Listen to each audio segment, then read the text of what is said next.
Bienvenidos a la presentación de la clase de Ven Sígueme de esta semana titulada Mi obra avanzará, que comprende las secciones del 3 al 5 de Doctrina y Convenios.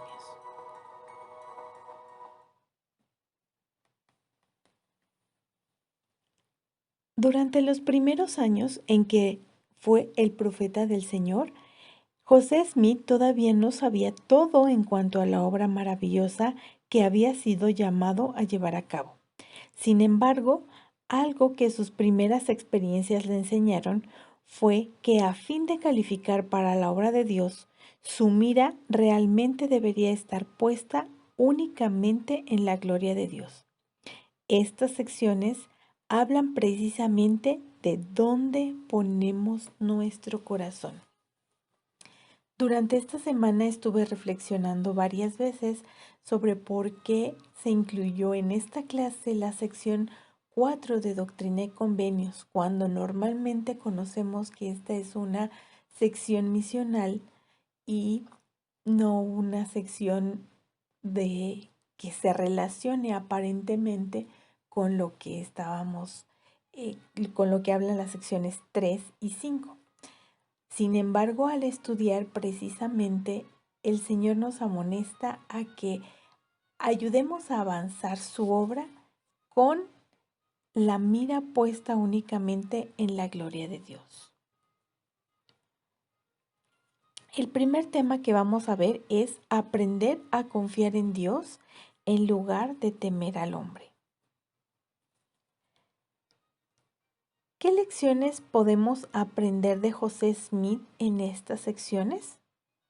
Al igual que José Smith, todos tenemos experiencias en las que nos sentimos presionadas por otras personas para hacer algo que sabemos que está mal. En Doctrina y Convenios 3, versículo 1, el primer versículo empieza diciendo: las obras, los designios y los propósitos de Dios no se pueden frustrar ni tampoco se pueden reducir a la nada. Para entender un poquito este contexto necesitamos repasar las condiciones en las que se encontraba José Smith. Aquí hacemos un resumen. Si usted escuchó, leyó o estudió el contexto histórico de esta sección, puede tener una mayor amplitud de estas cosas que vamos a resumir ahorita. Si no, le aconsejo que regrese en la lista de reproducción de esta semana y pueda escuchar por usted mismo el contexto histórico de estas secciones. ¿En qué condiciones se encontraba entonces José Smith? En ese entonces tenía 22 años de edad. Su familia había pasado por penurias. Estaba recién casado, a punto de ser padre. Había sido perseguido por sus enseñanzas y en esas condiciones se encuentra a Martin Harris, quien se ofrece a apoyarlo económicamente. José Smith se debatía entre las necesidades de la vida y dedicar tiempo a la obra del Señor. En la lección anterior aprendimos que José Smith aprendió a prepararse para poder recibir las planchas y a que necesitaba no solamente el conocimiento, sino obedecer lo que se le había pedido, no solamente estar dispuesto a obedecer, sino a realmente obedecer para que se le entregaran las planchas. Bajo esas condiciones él había aprendido ya a obedecer y estaba en esas condiciones. ¿Quién era Martin Harris o en qué condiciones se encontraba Martin Harris? Martin Harris tenía 45 años. Era próspero económicamente por medio de su trabajo y su talento en años anteriores. Martin Harris estaba en el momento de empezar su retiro. Aprendemos que él tenía ya una granja próspera que continuamente le estaba produciendo un ingreso. y que había sido tan valorada que él había pensado en venderla y dedicarse a viajar. Sin embargo, también era un hombre muy analítico que evaluaba los riesgos y no quería ser engañado. Martin Harris también estaba casado con Lucy Ferris de Harris, o Lucy Harris, quien también había escuchado a José Smith y en un principio le creyó. En el libro de Santos, tomo 1, encontramos que dice: si es la obra del diablo, no tendré nada que ver con ella, dijo Martín. Sin embargo, si la obra es del Señor, él deseaba ayudar a José Smith a proclamarla al mundo. Cuando Martín llegó a la casa después de medianoche, entró sigilosamente en su habitación y oró, prometiéndole a Dios que daría todo lo que tenía si él pudiese saber que José estaba llevando a cabo una obra divina. Mientras oraba, Martín sintió que una voz apacible y delicada habló a su alma. En ese momento supo que las planchas eran de Dios y supo que debía ayudar a José a compartir con el mundo el mensaje que contenía. De manera que Martin Harris tenía o había buscado evidencias de que la obra que estaba realizando era verdadera y además recibió un testimonio.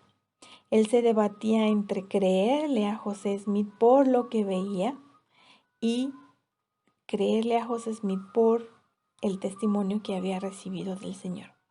Y aquí es importante que recordemos entonces o evaluemos esta situación en nosotros mismos. ¿Dónde está nuestro corazón? ¿Entre qué se debate nuestro corazón? ¿Entre las evidencias o está dispuesto a aceptar un testimonio o a conjuntar las dos cosas? En el libro de Santos, tomo 1, dice que unos meses después, Martin llegó a Harmony. Dijo sentirse llamado por el Señor para viajar hasta la ciudad de Nueva York para consultar a expertos en lenguas antiguas y tenía la esperanza de que pudieran traducir los caracteres. José copió varios caracteres adicionales en las planchas y escribió su traducción y entregó el papel a Martín. Él y Emma vieron a su amigo, partir hacia el este para consultar a distinguidos eruditos. A este punto, después de que Martin Harris recibe este testimonio, José Smith se casa con Emma y parten hacia la ciudad de Harmony. Y estando ahí, lejos de Martin Harris, él sigue debatiendo su corazón entre las evidencias y su testimonio. Y entonces decide preguntar para reforzar esas evidencias que él puede encontrar y pensar que no está siendo engañado. Y como consecuencia de esto, se da paso al cumplimiento de una profecía que encontramos en el libro de Mormón también. En segunda de Nefi 27:15, que dice: mas he aquí, acontecerá que el Señor Dios dirá a aquel a quien entregará el libro: toma estas palabras que no están selladas y entrégalas a otro para que las muestre al instruido, diciendo: te ruego que leas esto. Y el instruido dirá: trae aquí el libro y yo las leeré. Y en el versículo 16 y 17 dice: y ahora bien, por causa de la gloria del mundo y para obtener lucro dirán esto, y no para la gloria de Dios. Y el hombre dirá: no puedo traer el libro porque está sellado. Y en el versículo 18 y 19 dice: entonces dirá el instruido: no puedo leerlo. Por tanto, acontecerá que el Señor Dios de nuevo entregará el libro y las palabras que contienen al que no es instruido, el cual dirá, no soy instruido. A este punto, Martin Harris precisamente fue parte del cumplimiento de esta profecía. Él fue con los eruditos y enseñó los caracteres que José Smith le había copiado y sucedió exactamente como lo dice el Libro de Mormón. Cuando regresó, José Smith apenas estaba empezando la labor de traducción y no tenía experiencia en traducir. Entre las vicisitudes de la vida y las necesidades físicas, económicas, materiales, entre que estaba recién casado y su esposa estaba embarazada, y las diferentes cosas, no había tenido todavía la suficiente instrucción para poder empezar a traducir el Libro de Mormón. Por eso es cuando Martin Harris regresa, él le dice, entonces, tú tienes que traducir el Libro de Mormón. Él le responde, no estoy instruido, no estoy preparado todavía para traducir. Sin embargo, con el paso del tiempo, el Señor le enseña a José Smith cómo traducir. Y en esas condiciones de la traducción del Libro de Mormón, en las que José Smith vivía ya con Emma en una casa cerca de sus padres, Emma estaba embarazada y entonces Emma empezó a ser su primer escriba. Tiempo después, Martin Harris llega junto con su esposa y se muda a vivir con ellos para ayudarles en la traducción. Él fue también su escriba de José Smith, pero llevó a su esposo, que pensaba que José Smith, el propósito de José Smith era quitarle su dinero a Martin Harris. Y aquí es también importante que podamos pensar en cuáles son las intenciones de nuestro corazón, especialmente enfocándonos a la situación de Martin Harris. Martin Harris ya había recibido un testimonio y por un lado se debatía entre tener más evidencias de que la obra que estaba realizando José Smith era verdadera, y también entre las opiniones de otras personas, especialmente las opiniones de su esposa. Y finalmente son estas opiniones las que le hacen pedirle a José Smith que pida que le preste las primeras 116 páginas que ya se habían traducido, que había empezado a traducir y del trabajo que habían hecho. Las pide, no se las entregan, las vuelve a pedir, no se las entregan y por tercera vez el Señor, bajo ciertas condiciones, le concede que lo haga. Sin embargo, Martin Harris no respeta esas condiciones y pierde el manuscrito. Después de que José Smith se entera, sufre un proceso de sentirse mal realmente por haber hecho aquello que está mal.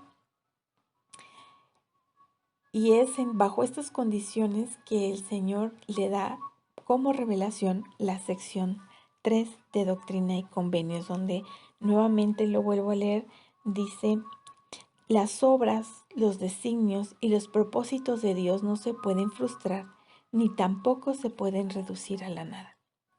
Es importante notar que Satanás cómo es que obra Dios y cómo es que son los propósitos de Satanás. Los propósitos de Dios, dice la Escritura, no se pueden frustrar, pero la manera de actuar de Dios consiste en honrar el albedrío del hombre y elevarlo y conducirlo hacia su hogar eterno. Esto nos da esperanza. Ese fue el resultado de la sección 3 de Doctrina y Convenios para José Smith. Sin embargo, antes de recibir esa comunicación, José Smith se sentía realmente mal, desanimado, frustrado, y esa es la manera de actuar de Satanás, que consiste en aplastar, desanimar y destruir al hombre, y esto solo nos conduce a la desesperanza. Satanás sabía que esto pasaría y pensó en frustrar la obra del Señor, haciendo sentir mal a José Smith,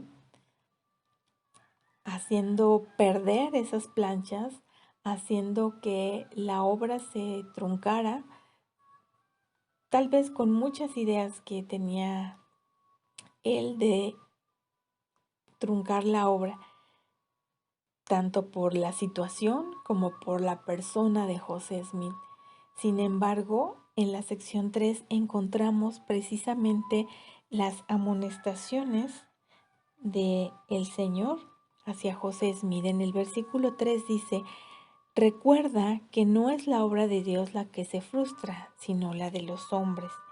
Y en el versículo 4 dice: porque aun cuando un hombre reciba muchas revelaciones y tenga poder para hacer muchas obras poderosas, y sin embargo se jacta de su propia fuerza y desprecia los consejos de Dios y sigue los dictados de su propia voluntad y de sus deseos carnales, tendrá que caer e incurrir en la venganza de un Dios justo. Y en el versículo 17, en el 7 dice: he aquí con cuánta frecuencia has transgredido los mandamientos y las leyes de Dios y has seguido las persuasiones de los hombres. Pues he aquí, no debiste haber temido al hombre más que a Dios, aunque los hombres desdeñan los consejos de Dios y desprecian sus palabras. Sin embargo, tú debiste haber sido fiel, y con su brazo extendido, él te hubiera defendido de todos los dardos encendidos del adversario, y habría estado contigo en todo momento de dificultad. He aquí, tú eres José, y se te escogió para hacer la obra del Señor, pero caerás por motivo de la transgresión si no estás prevenido. Y en el versículo 15 dice: porque has permitido que el consejo de tu director sea hollado desde el principio. Qué duras palabras de amonestación del Señor. Sin embargo, a pesar de ser claras y directas, a pesar de ser duras, son claras y directas, para que pudiera José Smith aprender. Encontré una cita del presidente Spencer W. Kimball que nos habla precisamente acerca de cómo debemos de buscar este perdón y de cómo el Señor espera que busquemos el perdón cuando cometemos alguna falta, alguna transgresión. Dice: hay muchas personas que parecen depender únicamente de la misericordia del Señor en lugar de lograr su propio arrepentimiento. El Señor puede templar la justicia con la misericordia, pero nunca la suplantará. La misericordia nunca puede reemplazar a la justicia. Dios es misericordioso, pero también es justo. Y en estos versículos encontramos precisamente las amonestaciones que el Señor quería que José Smith aprendiera de esta lección. Más adelante en el versículo 10 encontramos la misericordia del Señor cuando le dice: mas recuerda que Dios es misericordioso. Arrepiéntete pues de lo que has hecho contrario al mandamiento que te di, y todavía eres escogido y eres llamado de nuevo a la obra. ¿Cuántas veces nosotros hemos querido regresar el tiempo en alguna cosa que hicimos mal y decir, no hubiera hecho esto. Y sin embargo, el Señor nos dice que en su misericordia podemos corregir esas situaciones. Y en el versículo 16 dice específicamente, sin embargo, mi obra avanzará. Es una de las cosas que necesitamos tener claras. Y él estaba diciendo claramente a José Smith, estés tú o no estés tú, mi obra avanzará. Pero lo más importante es pensar, ¿dónde está mi corazón para seguir a Jesucristo? ¿Con Él o contra Él? Porque la obra del Señor avanzará, con nosotros o sin nosotros. Y es en nosotros cuando escogemos de qué lado está nuestro corazón, si vamos a avanzar con el Señor. Así es que esta profunda pregunta es para reflexionar ahorita y durante todo este estudio, ¿de dónde está nuestro corazón? ¿De qué lado está en nuestro corazón? Y entonces encontramos la sección número 4. La sección número 4 fue dada como revelación aproximadamente 6 meses después de esta situación. Fue dada especialmente para el padre de José Smith padre, quien deseando ayudar a su hijo, de saber cómo podía mejorar la situación, le preguntó qué esperaba el Señor de él. Y entonces podemos pensar en todas aquellas personas que estamos embarcadas en la obra del Señor. ¿Qué espera o qué requisitos básicos pide el Señor para alguien que desee apoyar de cualquier manera en la obra del Señor? El Señor, ese es el tema, el Señor nos pide que le sirvamos a Él con todo nuestro corazón. Y dice así, por tanto, oh vosotros que os embarcáis en el servicio de Dios, mirad que le sirváis con todo vuestro corazón, alma, mente y fuerza, para que aparezcáis sin culpa ante Dios en el último día. Aquí aparecen cuatro condiciones o 4 puntos donde debemos hacer énfasis. El primero es el corazón, el alma, la mente y la fuerza. Es decir, hace referencia a nuestras intenciones, a nuestro poder, a nuestra mente, a nuestra lógica, a nuestro razonamiento, a nuestro intelecto, a todos los recursos con los que podamos allegarnos. No nada más es un corazón dispuesto, sino es alma, mente, fuerza y corazón. Eso es lo que engloba la mira puesta únicamente en la gloria de Dios. Y entonces nos da una serie de requisitos. Si los leemos como los requisitos que nos pidieran para un trabajo, para realizar un trabajo y ser contratados en ese trabajo, podríamos empezar a desarrollar estas características que nos pide y que pidió el Señor. Vamos a repasar cada una de ellas haciendo mención de su significado y cómo el Señor nos pide en las Escrituras que podamos desarrollar estas cualidades. Usted puede encontrar muchas escrituras acerca de cada uno de estos atributos. Vamos a hacer solamente un pequeño repaso. El primero es la fe. La fe es la confianza de una persona en Jesucristo que le lleva a obedecer. En 2 de Nefis 7:12 dice, sí, ¿y cómo es que habéis olvidado que el Señor tiene poder para hacer todas las cosas según su voluntad para los hijos de los hombres, si es que ejercen la fe en Él? Por tanto, seámosle fieles. El Señor tiene poder para hacer todas las cosas según su voluntad si es que tenemos fe en Él. Otra característica, otro atributo es la esperanza. La esperanza es la expectativa confiada y el anhelo de recibir las bendiciones que se han prometido a los justos.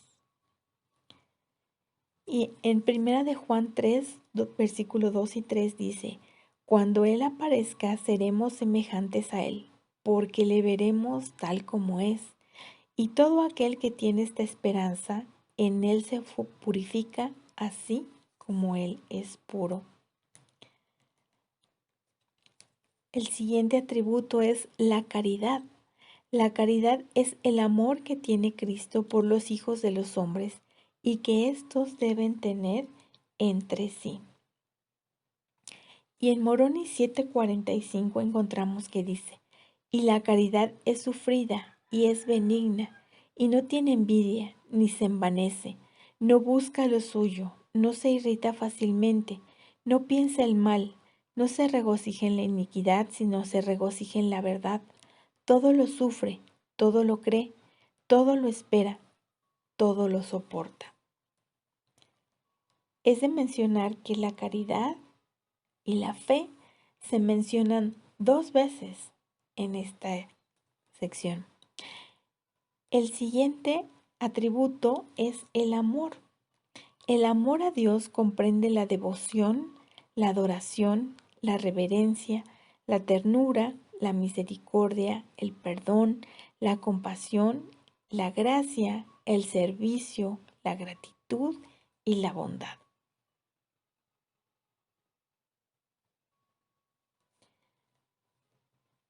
Y en Primera de Juan 4:18 encontramos que dice, en el amor no hay temor, sino que el perfecto amor echa fuera el temor, porque el temor conlleva castigo, y el que teme no se ha perfeccionado en el amor.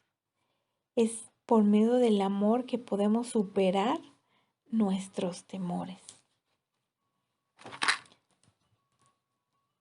Encontré esta cita estudiando y me gustaría compartirla. Dice, ¿existe diferencia entre el amor y la caridad?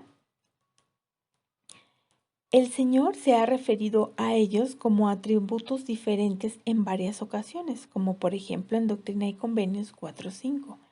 Hay quienes han dicho que la caridad es amor más sacrificio, un amor perfeccionado con el tiempo. Tal vez la caridad es para el amor lo que la fe es para la creencia.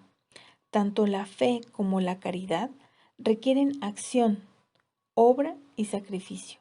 La caridad abarca su amor por nosotros, nuestro amor por Él y el amor cristiano por los demás. Es una cita del discurso La caridad, el amor perfecto y eterno del Elder Jean R. Cook de abril del 2002.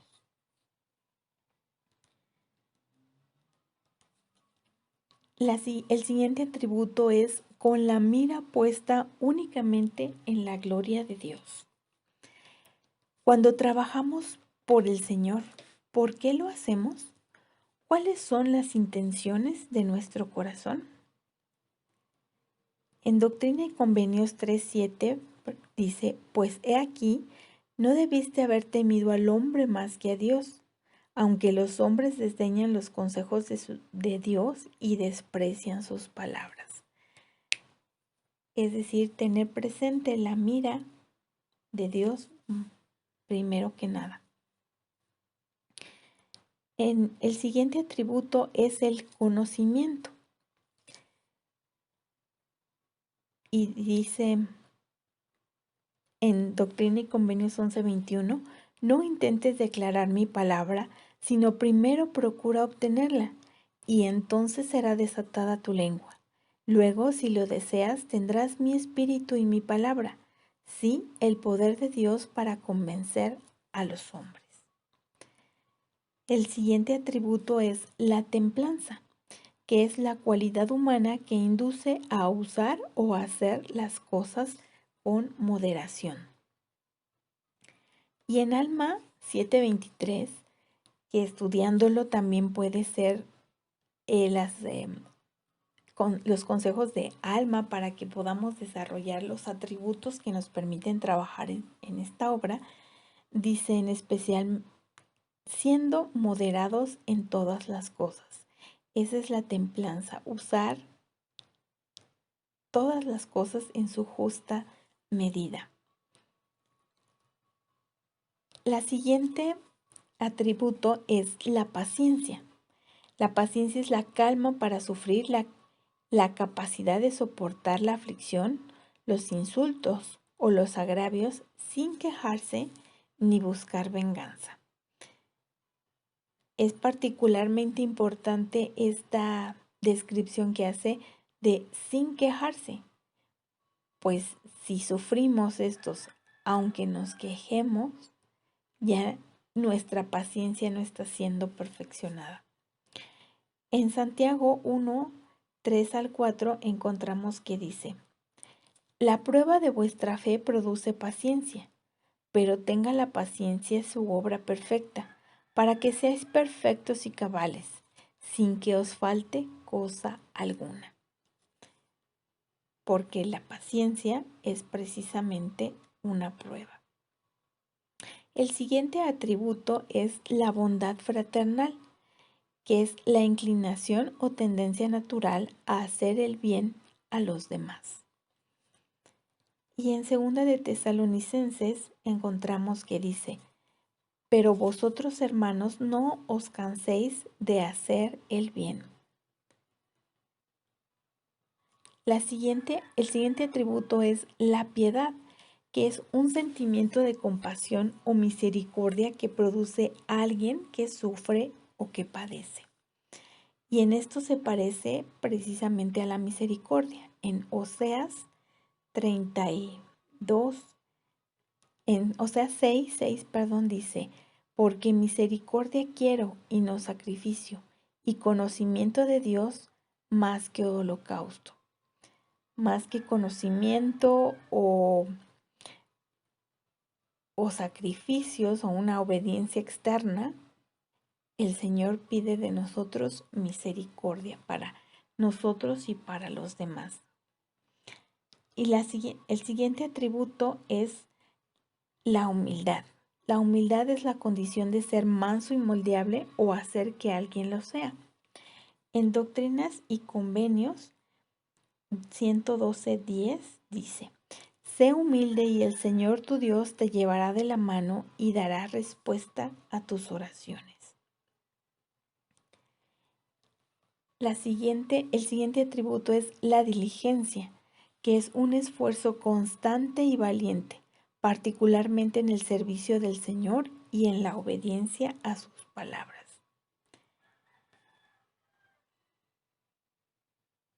En Doctrina y Convenios 117:99 dice: por tanto, aprenda todo varón su deber, así como a obrar con toda diligencia en el oficio en que fuese nombrado.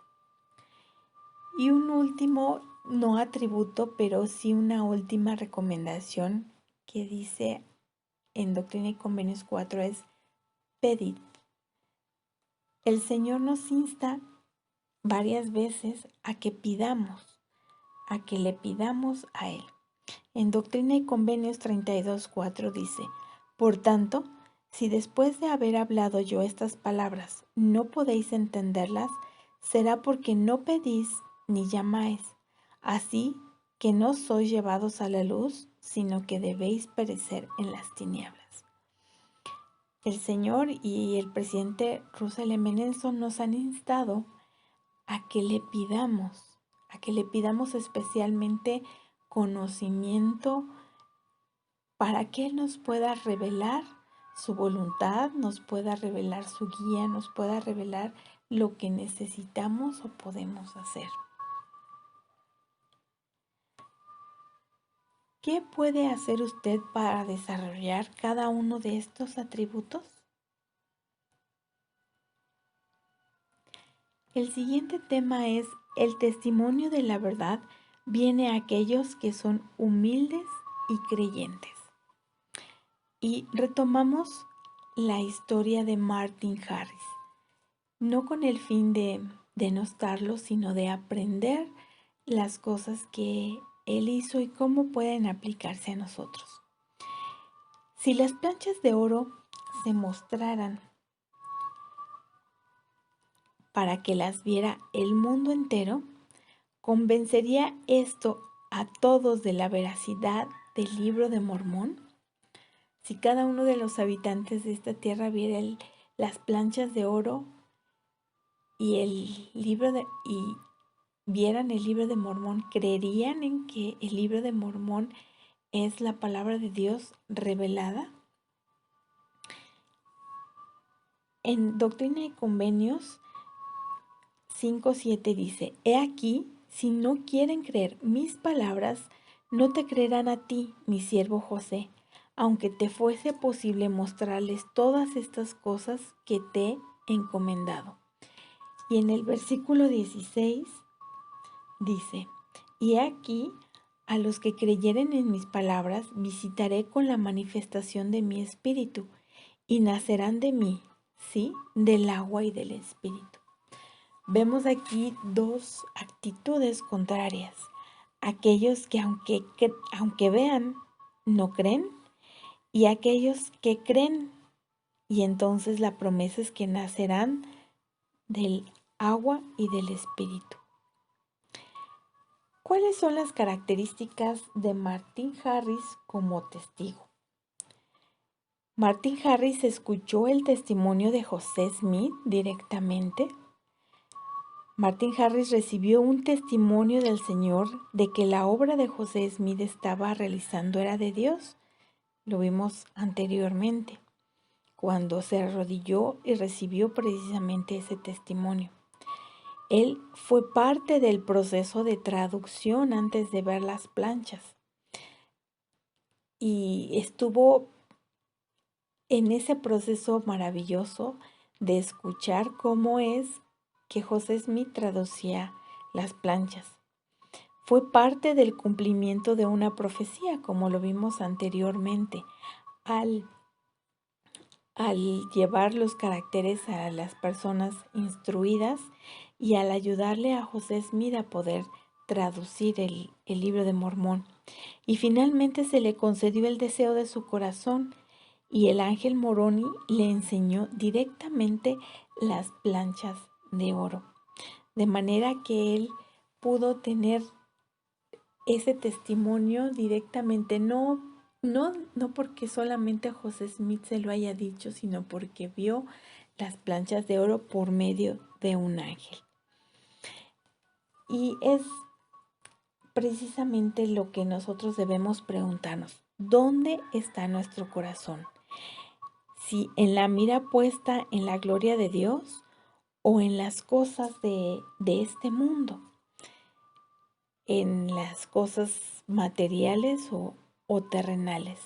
Desafortunadamente, Martin Harris, por un asunto financiero,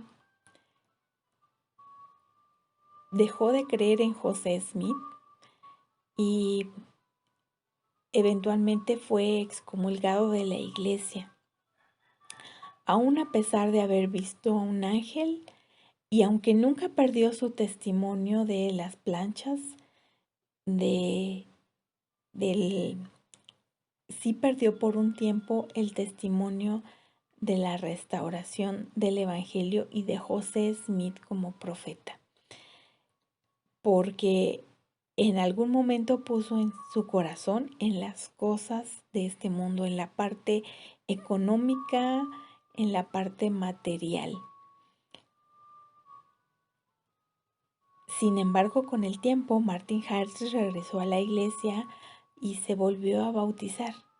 Nunca dejó su testimonio y finalmente volvió, pero perdió muchas de las cosas que pudo haber obtenido si hubiera tenido la mira puesta en la gloria de Dios.